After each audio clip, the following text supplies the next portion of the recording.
So, can you explain what your project is? So,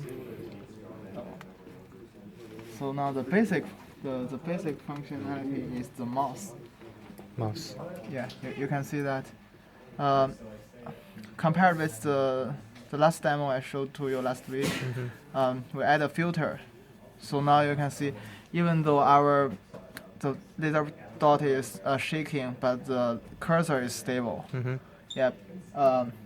And another good point of this filter is that if you check the screen, because the FPS offered by this camera is only about 15 Hz, it's quite slow. So you can see that actually the laser point is blinking on the screen. But after we add a filter, you can see it's moved quite smoothly on the screen of the computer. Okay.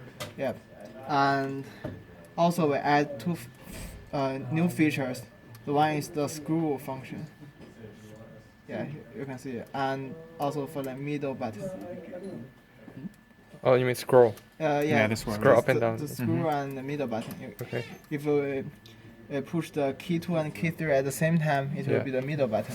So you have two inputs, left and right. First one and the actually second one. three inputs. Okay. So These are parallel inputs. Okay. And also we have a serial input from the FPGA that is the result of the image processing. okay.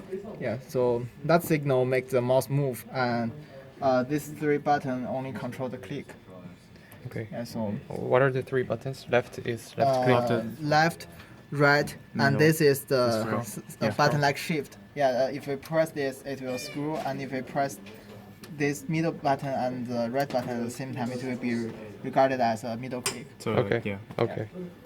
And yeah, so this is the basic, and we just want to show that actually our mouse is good enough to play a game. We actually reduced Take over. Yeah, because we didn't integrate the mouse and the handler with the button, so we have to control it with the help of two people. Okay. I think you need to find the cover first. Just That's it. yeah. Oh, okay. You're clicking there. Yes. To I'm shoot, clicking, right? I'm clicking. Yeah. So yeah. Reload. Yeah. So actually, the precision of this algorithm is good enough to play an SPS game. Yeah. I think you need to find someone to shoot the mouse. Okay. Okay. So the direction.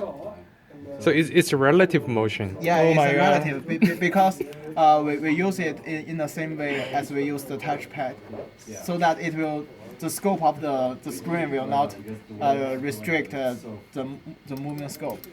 Okay. Okay, I see. Yeah. I mean, in the not in this game, it is a relative motion. Even out of this game, it's still a relative motion. Oh, really? Yeah, you Okay. can see. So if we use the touchpad, we stop here and it will stop here. Yep. We do it in another way, it will just move. Yeah, it's move relative, relatively. And same thing happens for our pointer. If we Okay. stop here and I start from another point, Yep. yeah, it will Okay. always. Oh, that's also yeah, relative. yes. Oh, okay. So it's not absolute like Yeah, touch it's not screen absolute, based. because the touch screen based need a very clear mapping between the. The coordinates. Yes, Yeah. that will be hard to implement on different computer. Okay. And another thing I want to show is that we did a lot of work on the hardware so that we can eliminate the noise. I think you Okay. guys submitted. So compared with last time, we fixed the S3C communication. So now we can change the exposure. So you can see that now the camera is working, and if we change the exposure, it will change. Yep. Just And as long as we build another thing to analyze the dominant color component, so that the red color will be extracted from the screen. So this is the original setting, and you can see Yeah. the part where the red is dominant, it will be extract out, so that in our implementation, Yep. only the red part is Yep. is used in as a signal source. Okay. But the other part, even though the brightness is quite strong, Okay. it will not be So included. so in you our have a filter there? exactly. It acts like a filter, but that is a combination of logic. We analyze which is the It's a combination. Okay. yeah, which is the strongest component, and we just use that as a source. We use the dominant RGB component as the only value of that pixel.